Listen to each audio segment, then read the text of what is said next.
So I want to make a video here, a really quick video about how to evaluate stocks in 3 seconds.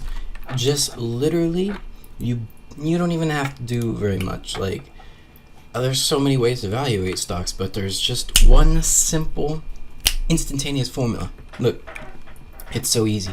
Think about it this way. If you're trying to buy an asset, a property, anything like that, what's your main goal?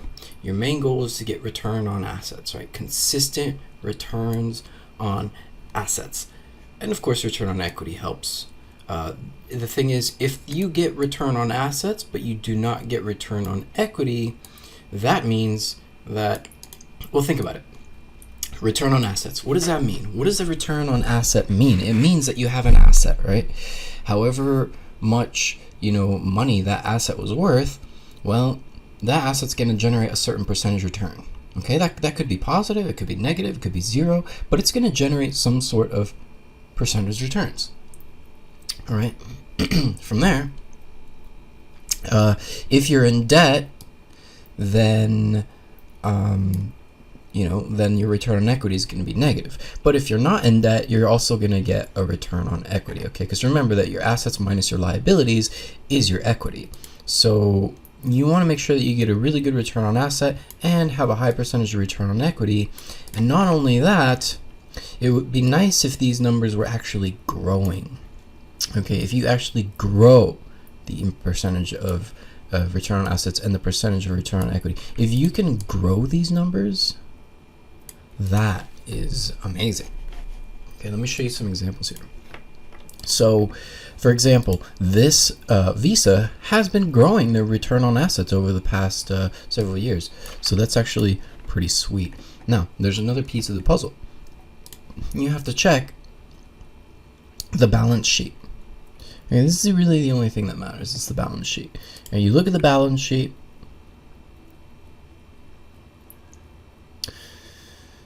and the balance sheet is going to tell you down here if the company's been making money or if the company's been losing money. Because basically these numbers I'm looking at, these are the bottom lines. There's no way that you can increase your net worth without making lots of money. Like, it's impossible. In order to increase your net worth, you have to spend less than you earn. So, you have to be making money to be increasing your net worth. This is the net worth, total net worth of Visa. 29 billion, 32 billion, 32 billion, 34 billion, 34.5 billion. Okay, so they're slowly increasing their net worth over the years. Now, the book value per share is, of course, how many shares do they have. So divide their net worth divided by how many shares. So you're getting a little slice of net worth of the company. So that's your book value per share. Now look, this number has been growing pretty quickly. So they're actually giving you a lot more equity. Every year, they're giving you more equity by having a share.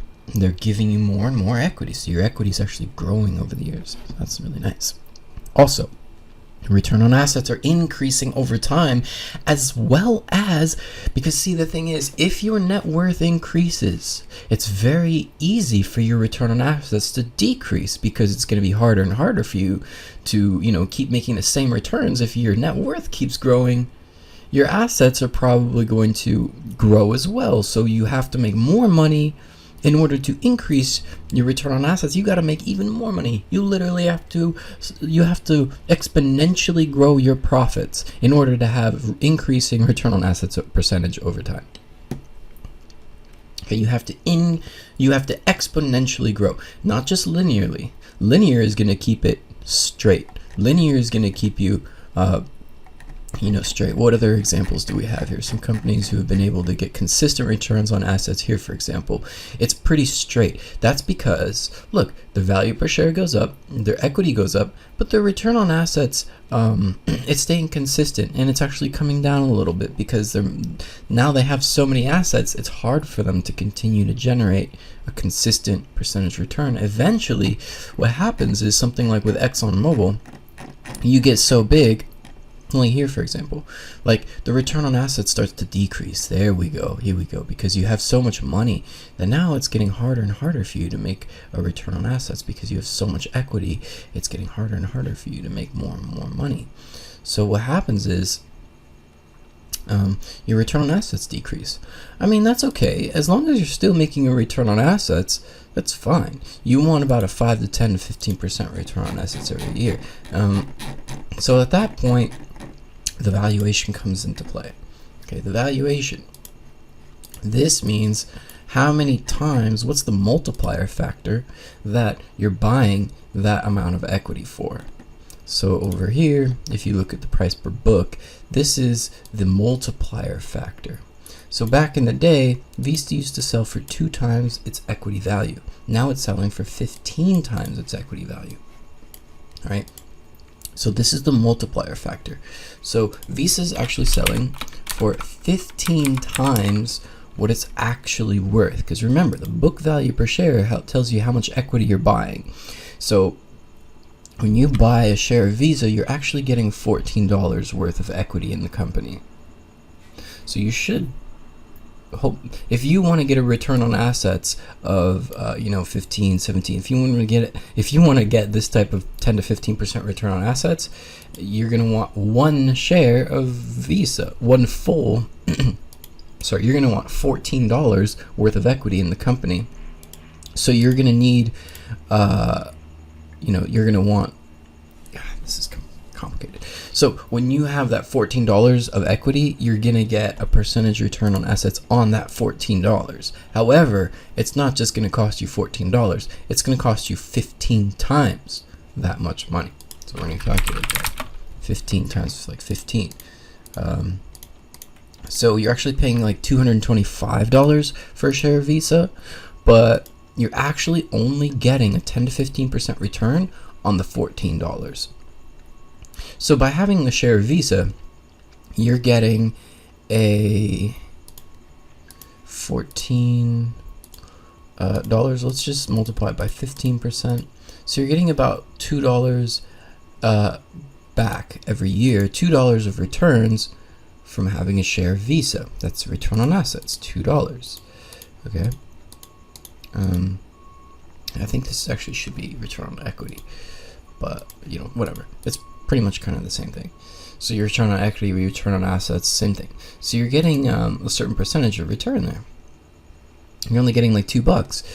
So when you pay $200 and you're only getting $2 back, you're actually only getting 1% return on your assets.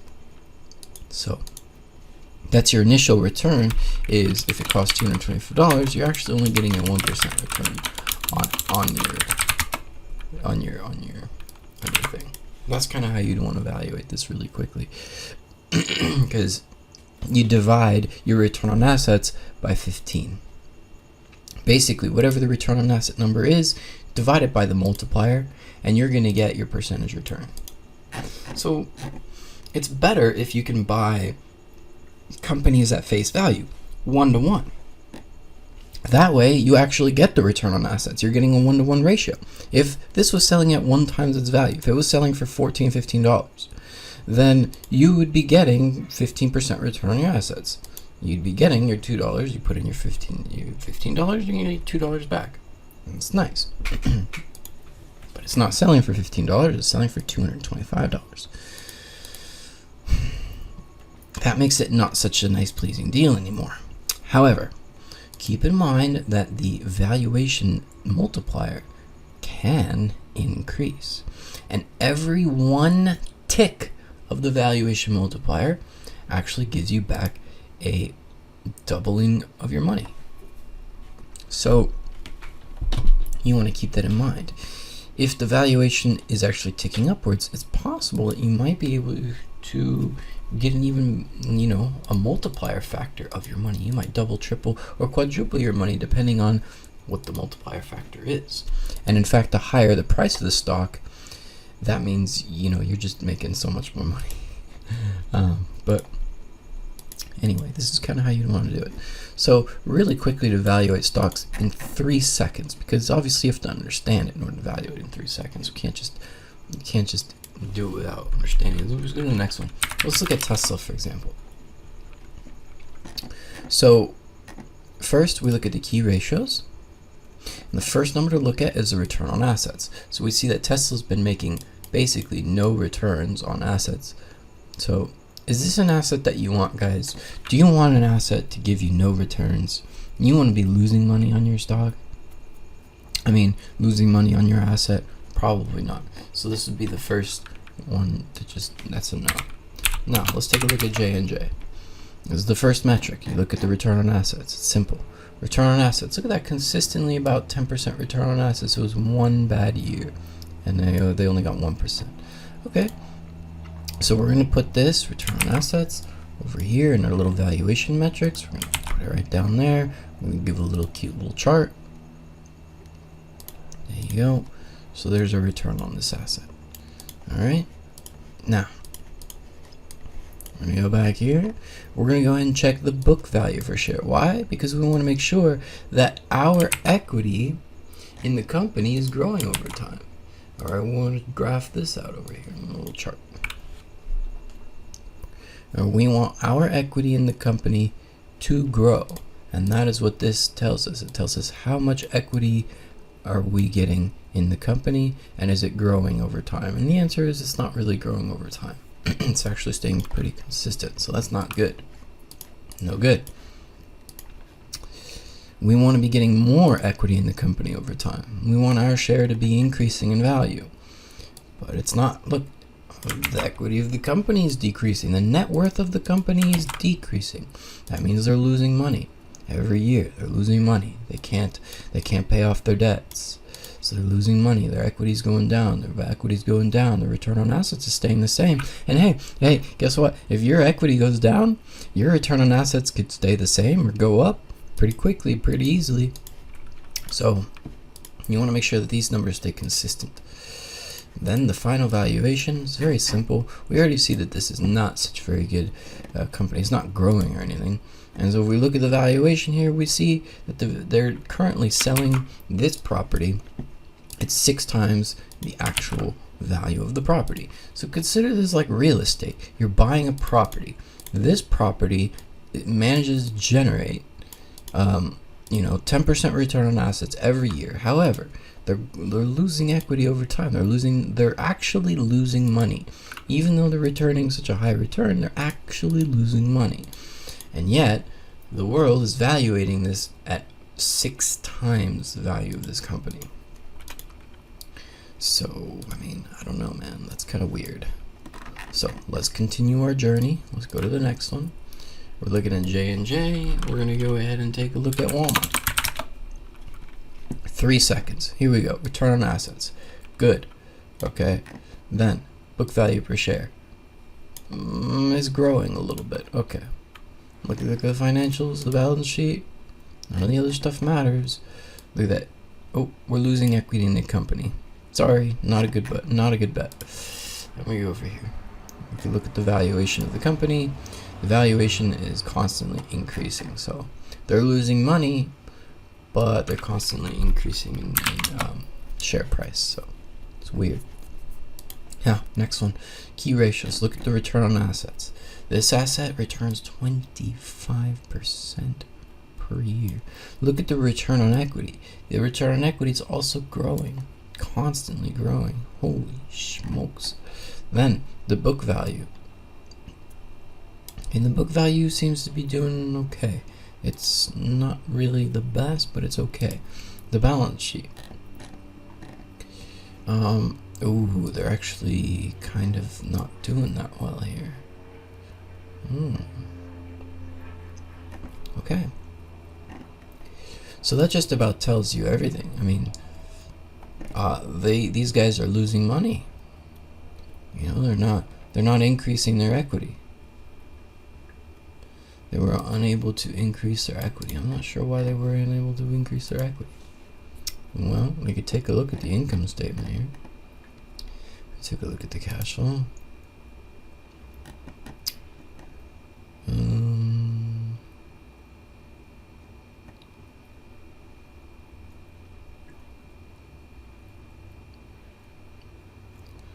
Well, I guess they just didn't really want to pay off any debts. And look, they took on a lot of debts. See? So when you don't pay off your debts and you take on a lot of debts, your equity tends to decrease. So for some reason, they're not making the same amount of money. They're not. I don't know. Okay, next. Procter & Gamble. Look at the key ratios. Look at the return on assets. High percentage returns on assets. High percentage returns on equity. Look at the book value. The book value is shrinking. That's why you're getting high returns on assets. Okay, next. JP Morgan. JP Morgan's getting 1% return on assets every year. That's pretty sad. 10% returns on equity. Interesting.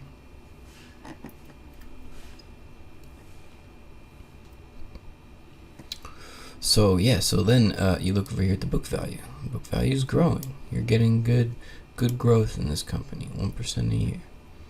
You look at the balance sheet. It's good. Look at that. They're growing every year a little bit. That's pretty good. We look at the valuation of the company. The book value. It's valuated at about 1 to 1. Look at that. It's like, if you want a 1% asset, they're selling it to you for 1 to 1. You put in $1, you get $1 of equity. Pretty close. A little bit more. You have to put in $1.30. There's a little tax in order to get that 1% pretty much guaranteed return on assets over here. See that? So JP Morgan is actually a 1-to-1 fair value purchase. You're actually going to get your 1% return on assets every year. A little bit less than that because it's 1.3. So now you can start to see, if you were thinking about this in terms of real estate, technically you're just buying a property. That property has a certain percentage return on assets. This asset only generates 1% per year. Now your return on equity is sort of a little divisor, because remember, their equity and their asset. Well, their asset is going to probably cost more than what their equity is, so they're probably going to get a smaller return on assets and a bigger return on equity. So that's pretty interesting. Do just a couple more here, but this is how you do it. You can instantly spot deals. So we go over here to Home Depot. Return on assets. They're getting high return on assets, but notice the return on equity has been just basically negative, which tells you that, look at their book value, they're actually losing lots and lots of money. Their net worth is shrinking. That's what it means. Okay? Yeah, sure, they're generating cash flow, but their net worth is actually decreasing. Look how quickly these guys are going out of business. So what this means is, this equity is negative. That means that basically you're paying. Oh god, this is just bullshit. People are getting ripped off so bad right now because the price of Home Depot is $288, right? So let's look at the valuation of the company. First of all, you're getting air. You're buying air. So they don't own anything. So you're not buying anything when you buy this. You're buying air, just literally. So the price per book is actually like negative. It's not even possible. Because, well, Home Depot is Jesus Christ. I mean, you guys are paying $300 to buy air. You're basically hoping that the multiplier factor continues to grow. This is speculation. This is blind luck speculation. Just thinking like, oh, well, Home Depot, what's going up? Let's buy it because it's going up. But the truth is, if you look at the actual fundamentals, you understand Home Depot is losing money. And,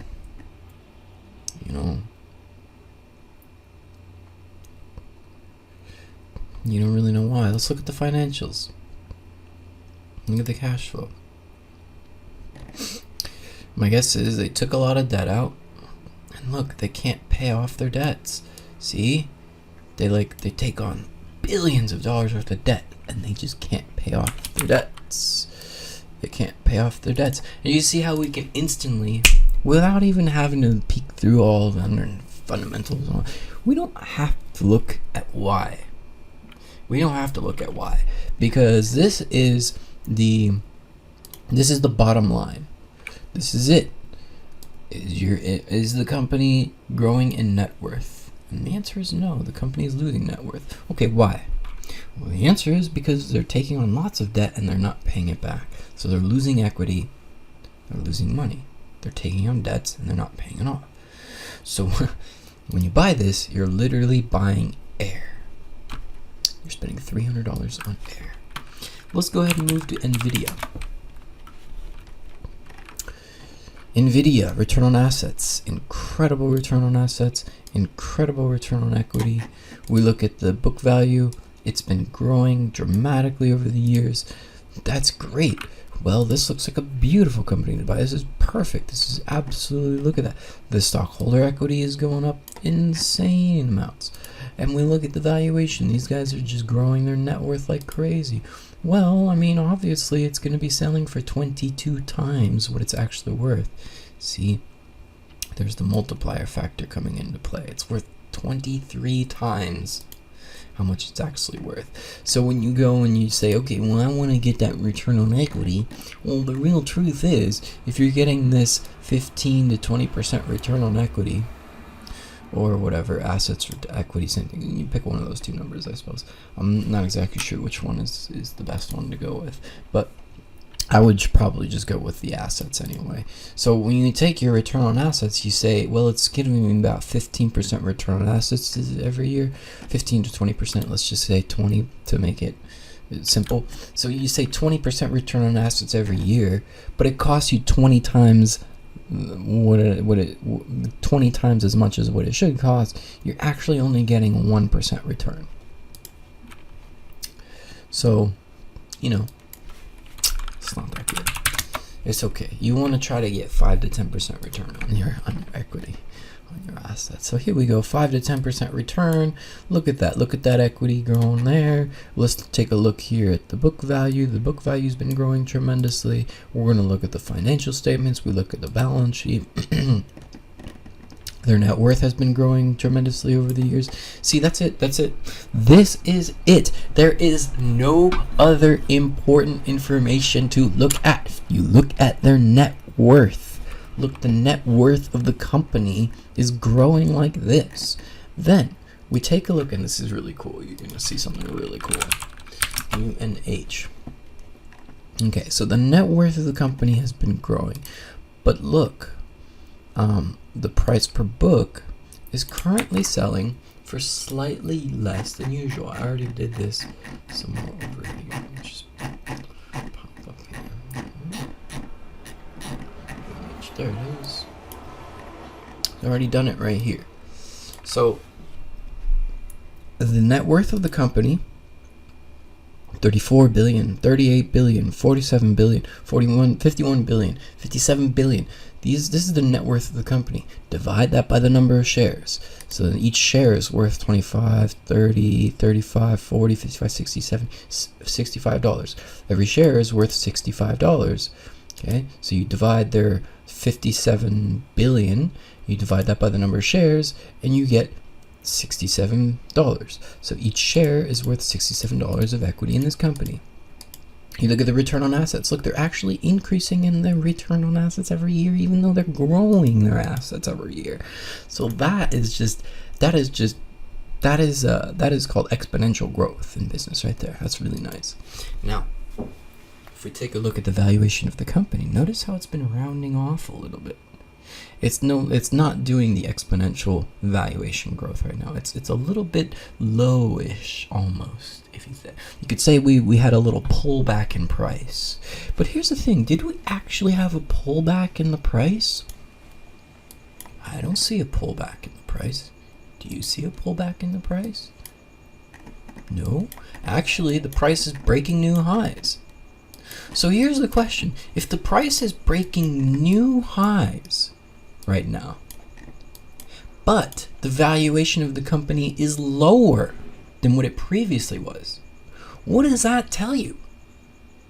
That tells you that their equity and their net worth has been growing, but the price of the stock has not caught up yet with the actual cost or the average valuation of the company. So the average valuation of the company should be a little bit higher. That's what it tells you.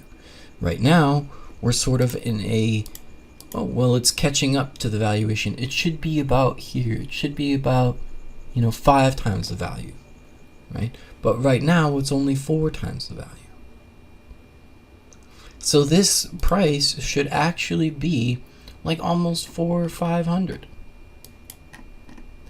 That is, that's interesting. Okay. So that's kind of pretty cool right there. This might actually be a decent buy if you like, buying big stock companies. That might be a good buy. Look at Verizon. Not Visa, Verizon. Verizon. First, you take a look at your assets. It's 6% return on assets, pretty good. The return on equity, that's pretty good. So this asset is doing pretty well. It's generating a return on assets. The book value is somewhat had a little bit of trouble around here, but it's growing again. We take a look at the balance sheet, and we see that the equity has been growing tremendously over time. So their net worth is growing over time. We look at the valuation of the company. We see that it's actually selling at 4 times. Usually it sells for about 4 times. So currently it's actually valuated at its average price, around 4 times its actual value. And can we really expect this to go to 5x? I don't know. I expect it to stay around 4x, pretty much most of the time, maybe around 3 to 2. You want to get this at a lower price than the average. So still, if you're paying 4 times as much for 4% return on assets, you're really only getting 1% return. So you have to buy 4 shares of stock in order to get the full return on assets. Okay. So just keep in mind, whatever numbers that you see here, whatever return you think you're gonna get, you have to multiply that by the price of this, by the multiplier factor of the stock. Okay. So that's how it works. This is how you evaluate companies really, really quickly, really easily, and it's long term. This isn't like day trading or anything, but it's long-term valuation, and it's just a way to tell you, does this asset generate money over time? How much is it generating? Look at the numbers again here. Let's look at some really cheap stocks, for example, over here. Company is growing their net worth. Look at that, 135 million, 150 million, 180 million, 200 million, 300 million. So it's growing by a lot every year. And the book value per share is growing 20, 30, 40, 60, right? The return on assets is actually growing as well. Look at that. So this is an exponential growth company, and yet look at the cost multiplier. The cost multiplier is currently 0.7. Why? Why is this company selling for 0.7 times its actual value?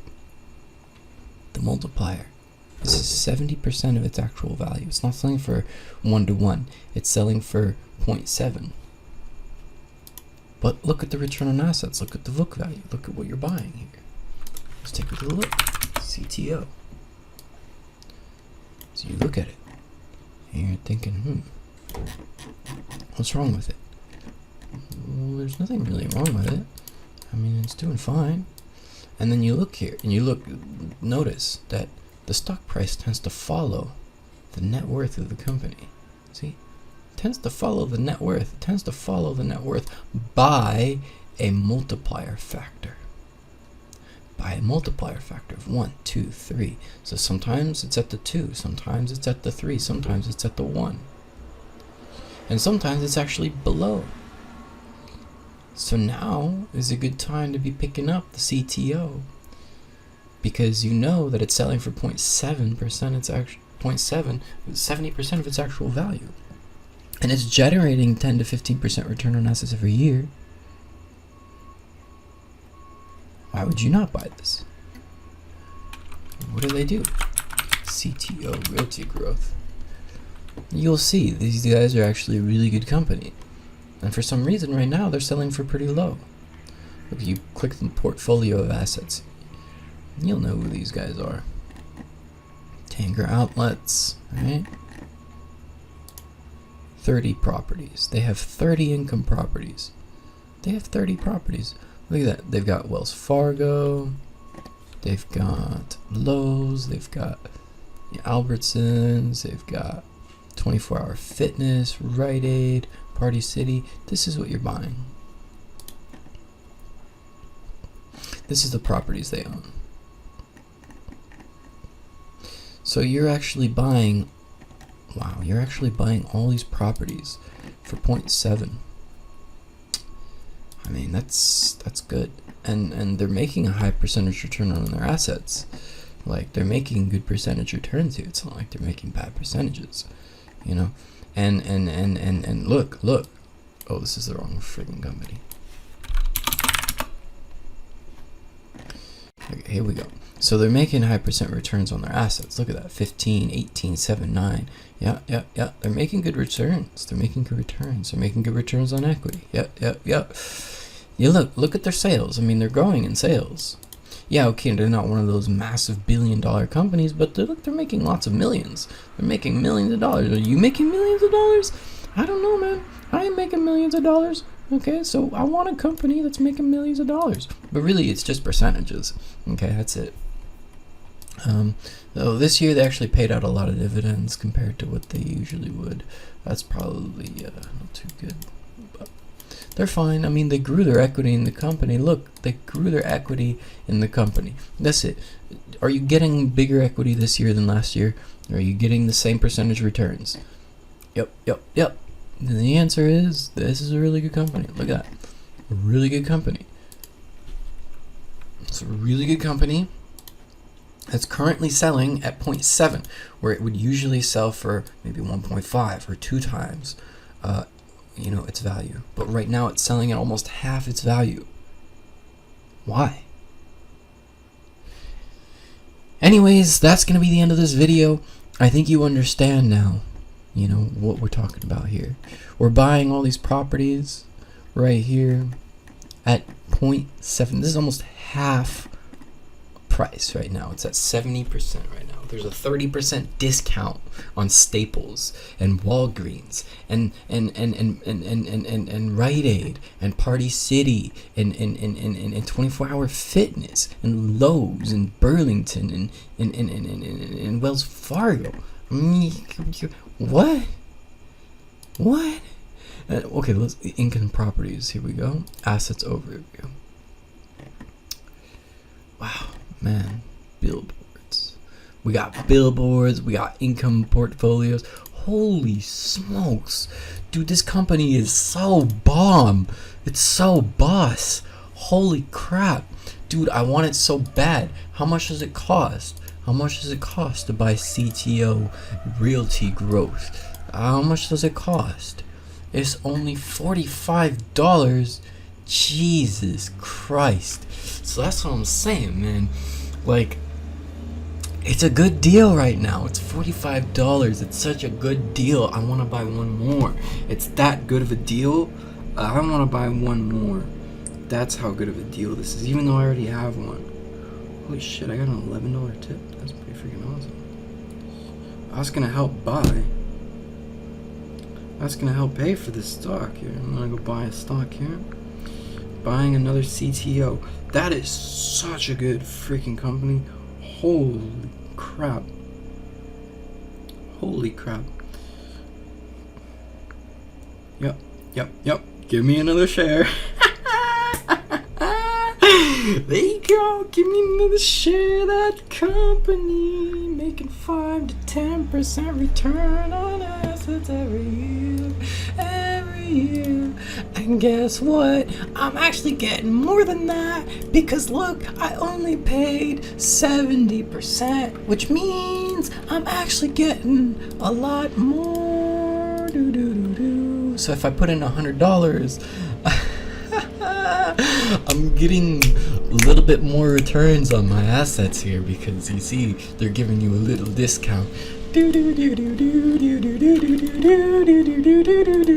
This is how you buy stocks, guys. CTO Realty Group. CTO Realty Group. CTO Realty Group.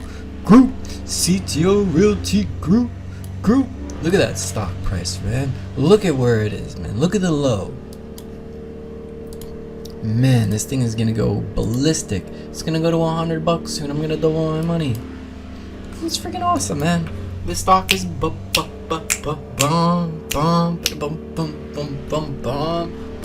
do you do this? How do you go find super cheap stocks? Look, all you gotta do is go right here. Alright, you go to FinViz. Shut the fuck up with the fucking wood chipper. Are you serious? Jesus Christ, still hear it.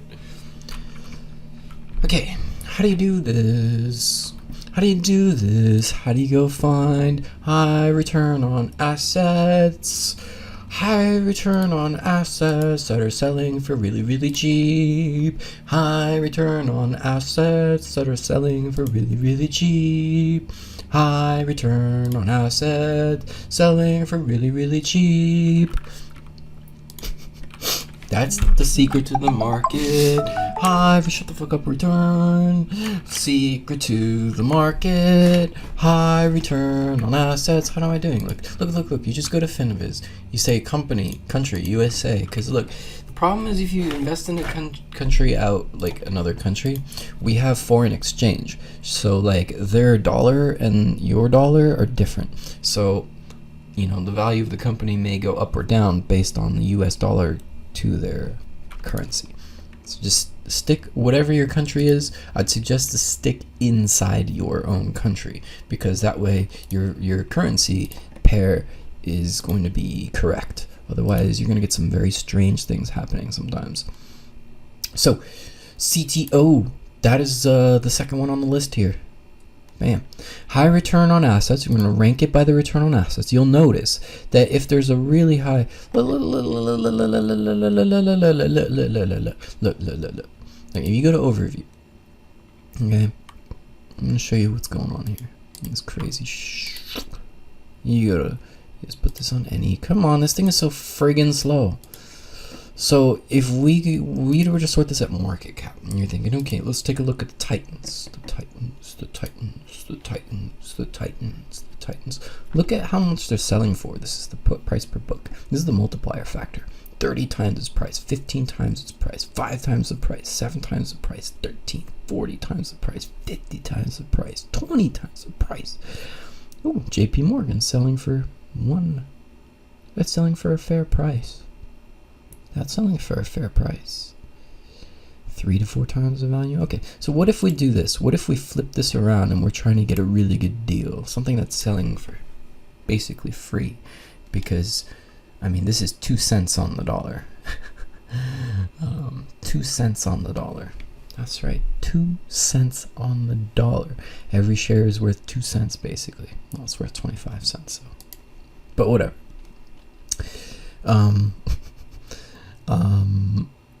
Yeah. So basically they're just giving away their company.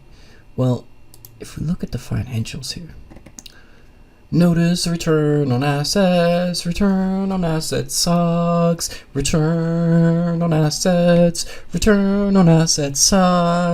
Nobody wants an asset that generates negative returns, so they're gonna be selling for super cheap, pennies on the dollar.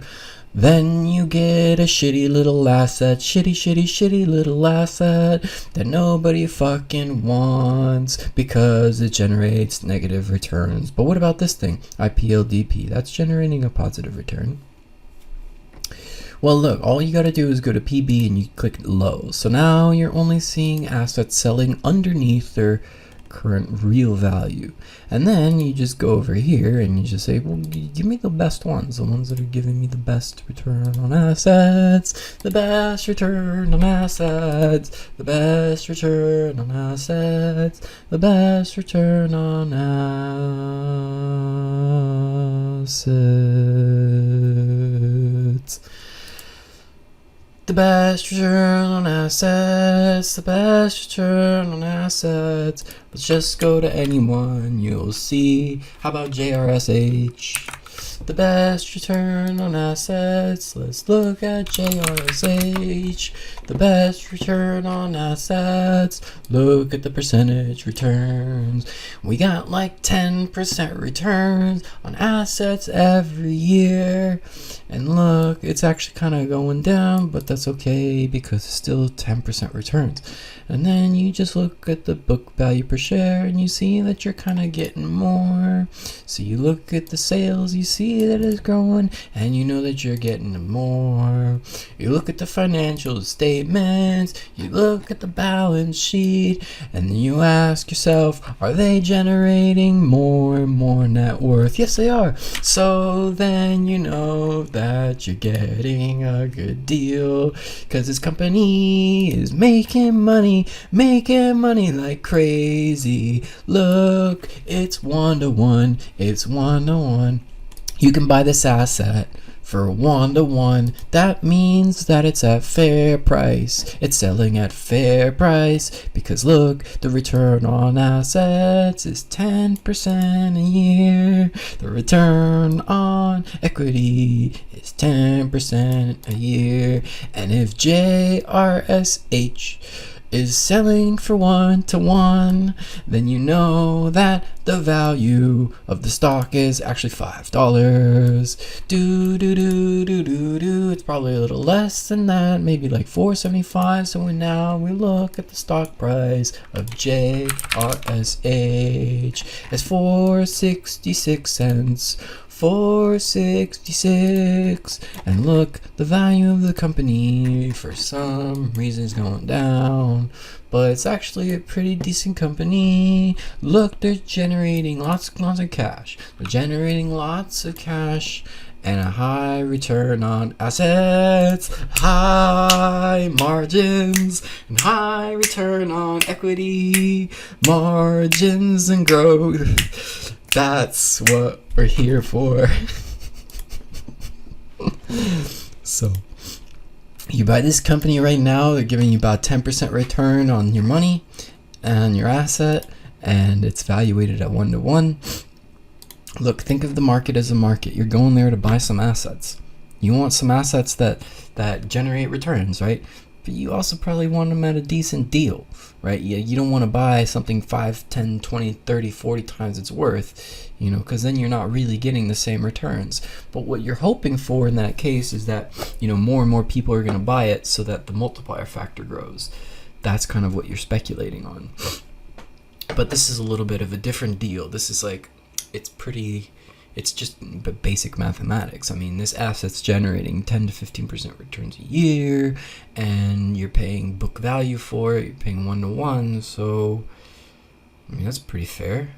That's basically like, I think I made NIM. And that one was like a good one too. You're looking at the key ratios. You see high percent returns on assets. They had a couple of bad years, but that's only because they're a startup company. But now they're generating high percent return on assets. And that's actually kind of cool because guess what? My company earns massive return on assets too. Like, I don't have a lot of liabilities, and I generate massive returns on assets too, so it's pretty cool.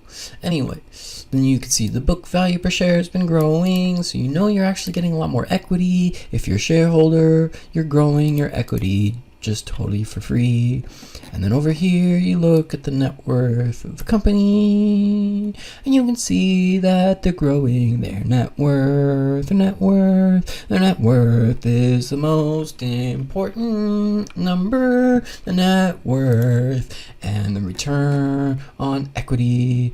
Look, the return on equity and the net worth, the return on equity and the net worth, the return on assets, the net worth and the return on assets, return on assets, return on equity, selling off my assets for pennies on the dollar, selling off your assets for pennies on the dollar. You're selling off your assets for pennies on the dollar. Da-na-na-na-na. Let's look at the valuation. For some freaking reason, these guys are selling for 1-to-1. It's 1-to-1. It's worth it. It's worth it. It's worth it. Worth it. Worth it. Worth it. Worth it. You're getting 1-to-1. You're getting 1-to-1. You're getting 1-to-1. You're getting. I gotta go, guys.